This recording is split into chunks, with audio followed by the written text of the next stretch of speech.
I know a lot of people don't particularly like the idea of getting picked up for drunk driving because the penalties are a lot more severe. But I've had in the little town I grew up in, I had police officers stop me in town, and no, I was completely wasted. And they just send me home. Now, Mike, get in your house and stay there. Yeah. If you come out, I'm going to arrest you. So I got in there. Yeah. Yeah. You better believe it. Yeah. But that's just the way things were done. And maybe they still are in some small towns. I don't know. When you know the person, Sure. And you know that maybe if they were to be arrested, it might kind of change their trajectory or something. But I had a police officer say one time, he wasn't directing this at me, but he was talking with someone else. Oh, yeah, we'll send Mike home. He usually does what we tell him to do. I didn't know if I liked that, but that's the way they saw me, and I didn't want to say anything. Well, I won't always do what you tell me. Well, that's a dumb thing to say. Yeah, I wasn't quite that stupid. Almost, but I wasn't quite that stupid. You almost got there. We are broadcasting from the Blue Ribbon Pelham Waters studio, Blue Ribbon Pelham Waters at 612 South 32nd Street here in Fort Dodge. You may contact Blue Ribbon Pelham Waters by calling 576-6481. Of course, you know who runs Blue Ribbon Pelham Waters. Yeah, it's Peterson's. Yeah, the Peterson family does, specifically Brian. Yeah, Brian now. It used to be his dad, Steve. Yeah, Steve, the Dark Lord. No, Steve rescued me, as you know. He saved me during my time of COVID. Came over to the house every single day. He was really, it was really an example of Christian love. 100% in action. Something anybody can say these things or say they lend their sympathies to it or something, but Steve actually did it. Well, it's often people in the church, for as much as a bad rap as the church gets or has gotten about its historical legacy, it still is Christians who often are the ones who show up and care and reach out in people's time of need. Whether that's through giving to charitable organizations and causes, or whether that's through visitation, cooking meals for people, the church still is a people who care very deeply, and you see it in people's actions. Yes, absolutely. The Presbyterian Church has always been very, very good about that. Perhaps the other churches are too. I don't know. But when my wife died many years ago from cancer, and it was a long, drawn-out, ugly, cancer is a terrible thing. People from the Presbyterian Church regularly came to the house. As a matter of fact, we had a little, it was Pastor Feltman then. Yeah. He had formed a little group just to kind of hover over our family during that time. To kind of just care for you all. And make sure we had enough to eat. And that Shirley, my wife then, she was practically incapacitated, and he made sure that there was some sort of help either from the city, county, or state, or from the church that helped us immensely through those very difficult times. But I will always give full credit, and the Presbyterian Church will always be in my heart. I'll put it that way. That's huge. That is huge. It is. And Pastor Feltman, and I hope I've told him this before. Pastor Feltman, I told him he not only saved me, he saved my faith in God, because it was very iffy there for a while. Why are you doing this? God. Yeah. When if you're all loving, if you're all powerful, then why is this happening? Why is this happening? My son is an only child, and he was ripped to pieces, of course, by his mother's illness and death, and the church was there. Presbyterian Church was there every step of the way. What do you think the reason is there are so many Protestant denominations? Is it ethnic background, or that's a big part of it? I think when it first started, if you go back, say 1,000 years ago, we had a big split in the church from the East and the West. And there was the Roman Catholic Church and then the Eastern Orthodox Church. And before that time, there was just one church. So then we were doing pretty well in the church for another 500 years. There were just two churches. But then from about the 1500s, the early 16th century until now, we've gone from two churches to over 3,000. That's even the more conservative estimate of different denominations. And we seem to, in the last 500 years, really continue to fracture. And I view it to some degree almost like, when you're driving on the highway and you get a rock that hits your windshield and it starts to crack. And then you watch as that crack starts to grow, and then maybe that crack over time splinters off into other cracks as well. And I think in the beginning of the Reformation, made famous by Martin Luther in his 95 Theses, once people saw that it was possible to actually part ways with the church, it then became easier to some degree. Kind of like, well, if Martin Luther can split for these reasons, then maybe I can split, but I don't have exactly the same scruples that Martin Luther had. So I'm going to leave and I'm going to form my own denomination. And when those first original splits happened, they did happen in different places, which then did tend to bring kind of those different ethnic denominations into the new world, into the United States. So we have the German Lutherans, and we have the Swiss and Scottish Reformed churches, where the Presbyterians come from. And so then over here in the United States, we have the German Lutherans still, and then Swiss and Dutch Reformed. And it does seem to be a lot more tied to our kind of ethnic heritage as well. I really think so. We used to have a church down by the river called the Swedish Baptist Church. Yeah. You know, and they probably only spoke in Swedish there. There are some. At first, yeah. Yeah. There was a section of town, it's still there, by the way, that was called Swedetown. And probably in the beginning, way back when, everyone spoke their native language from where, I mean, why not? I mean, the Germans, Dubuque is a very Catholic town, but they're also a very German town. I mean, the German Catholics to this day kind of look down their nose at the Irish Catholics. Oh, I'm sure. Yeah.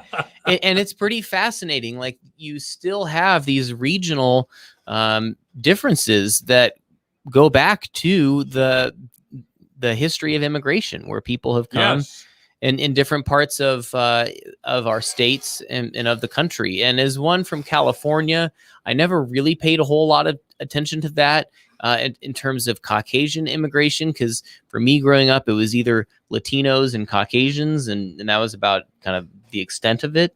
Whereas here in Iowa, you get different parts of the state, even where you get different immigrants and immigration communities, kind of in Northwest Iowa, for example.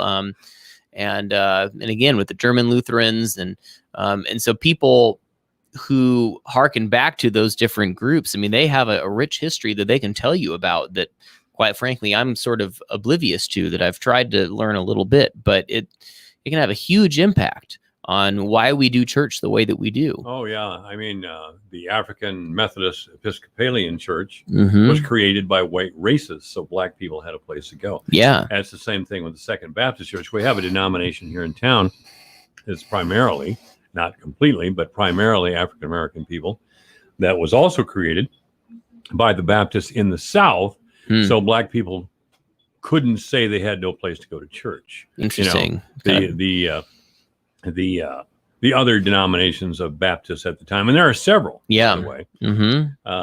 I can't remember what Baptist church is right across the street now, or down the street a block. I forget.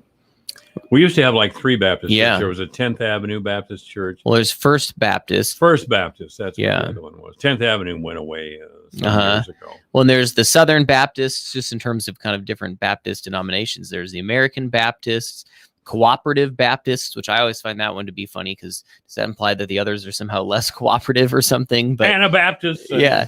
You know, and I don't even know the etymology on all those names, but even in the Presbyterian world, there's the PCUSA, and then there's the PCA, that's Presbyterian Church in America, the Evangelical Presbyterian Church, Orthodox Presbyterian Church, Cumberland Presbyterian Church. These are all different offshoots of Presbyterians. We used to have a great denomination here in town of Westminster Presbyterians. That was a really nice church. I think if it would have stayed here, it disbanded. But if it would have stayed here, I think I'd have become a member. Yeah. And it was a PCOSA church, just like First Presbyterian Church is. So they're the same denomination, but they were 2 separate congregations. And I believe Westminster was a mission church of First Presbyterian Church years back.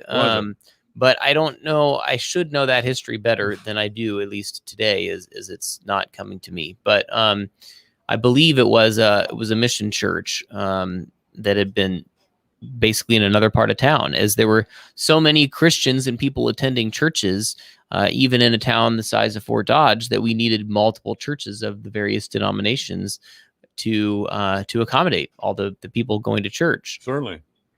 This is AM 1400, KBFT, the voice of Fort Dodge. I'm Michael Devine, along with Pastor Austin Hill of the First Presbyterian Church. Yeah, there's just so many denominations. Well, I don't know if you can call her a girlfriend, but the woman I've been seeing for many years lives in Dubuque. Mhm. And she always likes to go and sing Christmas songs or hymns around Christmas time. One year we went to the First Presbyterian Church. Yeah. She was very impressed, but she usually goes for that sort of thing, and I go with her, of course, to the Westminster Presbyterian Church in Dubuque. Yeah. I think there's, despite having an overwhelming Catholic presence, of course, there's several other churches, Mm-hmm.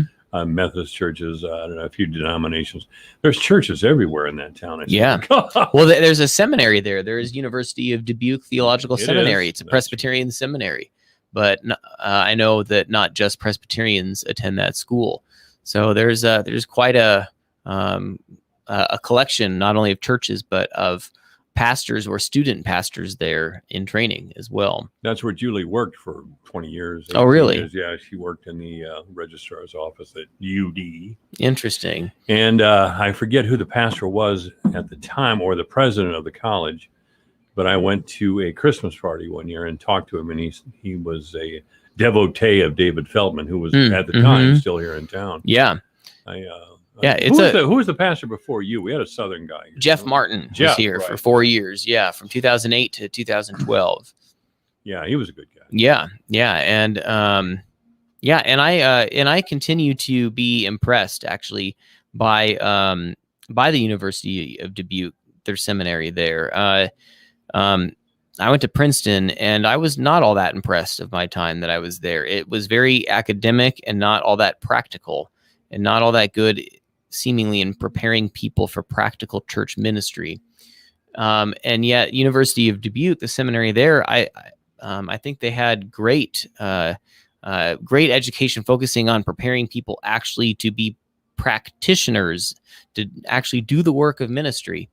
And I think Princeton has kind of come around in recent years. I think a lot of the seminaries are realizing that the type of training they're giving their pastors is not really equipping them for what ministry in our day is like.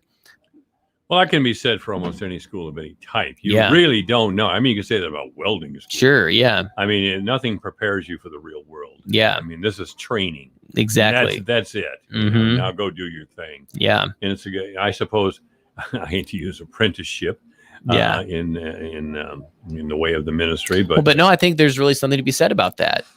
To kind of train up and to raise up an apprentice. yeah, sure. And I think the Lutherans, although I would not have liked this when I was a student, but I think there's really something to be said about it. Lutherans, for example, they require, as a part of their seminary experience, a year-long experience, full-time, working in a church as is essentially an intern. So for Lutherans, it's a 4-year training experience, whereas for most other denominations, it's a 3-year. And we still had intern requirements, but they were part-time. Like, you'd go for 8 or 10 hours a week during your school year. And that's great, but that's a very different kind of experience than being full-time in a church setting Sure. with another pastor who is your superior, that you're working under and kind of training you up. I think there's really something to be said about having that kind of on-site training. No, I think you're 100% correct. We have in this town population 25,000. You can say 27, Sure. but that includes the prison. We have 6 Lutheran churches. 6. Wow. Still, we have 6 Lutheran Wow. churches. It's a lot of Lutherans. That's a lot of Lutherans. Yeah. St. Olaf, of course, across the way. That was David Grinberg's old church. And Mm-hmm. I always found the St. Olaf Lutherans pretty. I had David Grinberg here before I had you. Yeah. And Pastor Grinberg always talked about forgiveness and love and that sort of nonsense. But he's just a terrific guy. He's up. Mhm. Last I knew, he was up in Algonquin. Yeah. I don't know. Mm-hmm. But of course, Reverend Henderson was over at St. St. Paul's, yeah. And there's another Lutheran church out by the college, and They're And just there's everywhere. Yeah, Grace Lutheran downtown, Grace Lutheran. Prince of Peace Lutheran. Down the south side, yeah.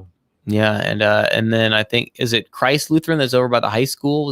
There's one that's kind of by the high school as well, a block or two northwest. Could be. I don't know. Some of those churches I've never been in. I've certainly been in St. Olaf's and St. Paul's. Mm-hmm. Oh, and then there's Good Shepherd as well. Good Shepherd Lutheran, right? Yeah. Right. So, yeah, we all seem to get the same message, more or less. The Catholics go about it in their own particular way, but I think we're all doing the same message. I think as our country becomes increasingly secular, I think denominations are going to have less and less of a luxury of pointing out how they're different from one another. I think we have to work together more. Well, I have heard in history that the reason the priest must be celibate, which I think is barbaric, that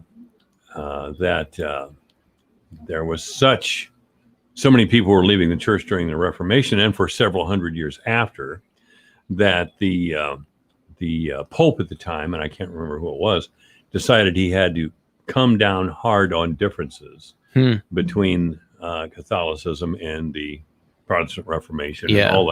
and all the Protestant churches that were popping up all over Europe at the time. Mhm. And celibacy was one of those one of those differences ideas. to really highlight. Right. That in the Latin Mass. Yeah. But that it certainly didn't stop the spread of Protestantism. And of course, there was there for a while in England, it was not a good idea to be a priest. Yeah. And in other places. I mean, Yeah. I mean, entire wars were fought over whether an area would be Protestant or Catholic. Without a doubt. And there was a time in revolutionary Mexico. Now we think of Mexico, or at least I do, as a Catholic country. But for a time, if you were a priest in Mexico, you were arrested. Wow. Because the church had gotten beyond its mission. Mhm. The church was a huge landowner. They had unbelievable wealth. And the reason for the revolution in the first place is usually the reason for revolution is that people were poor. Yeah. And then you have sort of an elite class of people. Yes, the Spanish. Mm-hmm. And still to this day, the leaders of Mexico are descendants of the conquistadors. Yeah. And the majority of the people came from the various Indian tribes. Yeah. The kind of indigenous population down there Yes. that was essentially subjugated or colonized from the conquistadors. If you want to know the history of Western civilization, it has to start with Christianity, I think. Yeah. I know. That's it's not exactly the beginning, but I think Charlemagne and his desire to make one church was certainly the beginning of Western civilization. Until then, there were barbarians everywhere. Some of them had faith, some of them didn't. I don't know if faith is the right word for worshiping trees, but really, there were tree worshipers in Germany. Well, I guess, everybody has a faith in something or someone. It's just a matter of what that faith is in. Right. I had a guy tell me his faith was in his Harley motorcycle. Good for you, man. Yeah. We're in the Blue Ribbon Pelham Waters studio. Blue Ribbon Pelham Waters is at 612 South 32nd Street here in Fort Dodge. You may contact Blue Ribbon Pelham Waters by calling 576-6481. We're with Pastor Austin Hill, and we'll be back. Michael Devine at AM 1400 KVFD. Listen.